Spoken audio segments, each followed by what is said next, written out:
Thank you, Dr. Hallinan. I now recognize myself for 5 minutes, although that's not enough time for questions. Dr. Lewis, you mentioned in your testimony that multidisciplinary teams of researchers can serve as a useful mechanism to advance to artificial photosynthesis research. Do you think that model is the preferred approach to this science compared to individual investigator labs? And then I'm going to have you weigh in on it also too. Well, I'll come back to you. Go ahead, Dr. Lewis. Thank you for the question. I think we need both. We need individual investigators still exploring all sorts of possibilities. And then we need teams of people, because solar fuels is much like building a battery. If you have one piece, a catalyst, or you have another piece, a light absorber, and they don't work together, or they're not safe operating together, then you still don't have anything that's relevant in the end. So this is where you need the teams of people. You need the teams of people to think at the systems level to make sure that we're all rowing our oars in concert toward the same end goal.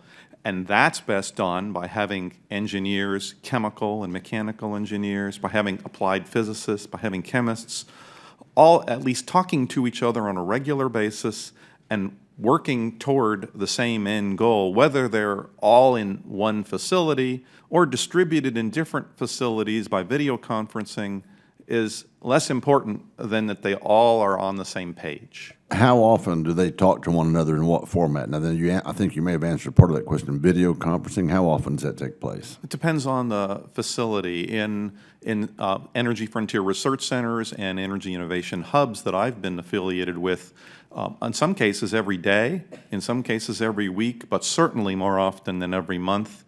A lot of it is in person, and for remote sites, routinely by video. Dr. Scherson, I have the same question for you regarding how to achieve those potential breakthroughs in electrochemistry.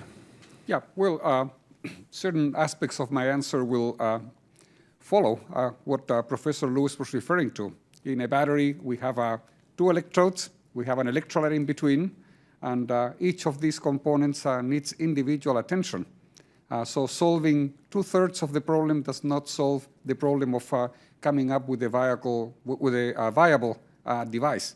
So it's absolutely essential to engage people with knowledge in physics so that we can understand how ions migrate through lattices.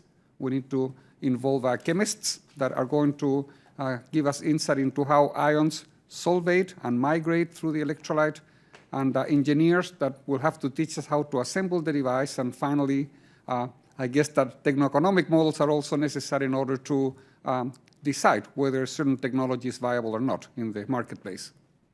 I just want to know if you can explain that to my wife so she can keep her cell phone battery charged more often. If you could put that in layman's language for her, that'd be helpful. So let me follow up then for you both. So we've been scrutinizing the entire DOE research and development portfolio this Congress, and I've never heard of EERE supporting any R&D in these areas. What are the research challenges to enable artificial photosynthesis and multivalent systems to transition into that technology that is ready for the private sector to commercialize? And could DOE's EERE applied research program support that work? Dr. Lewis? Thank you. That's a very important question, and also programmatic aspects.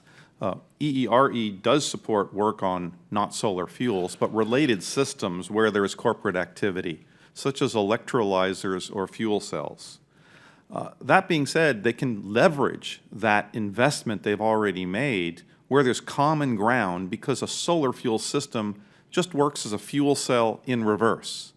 So the same kind of structures, the same kind of implementation that EERE is learning from and developing could well be applied and should be applied in translational research to build systems like the bubble wrap vision that we might have for a solar fuels generator, to take the pieces that are developed by the Office of Science and to constrain them into the useful sets that are in a system that could be deployed. That would be very important as a role for EERE.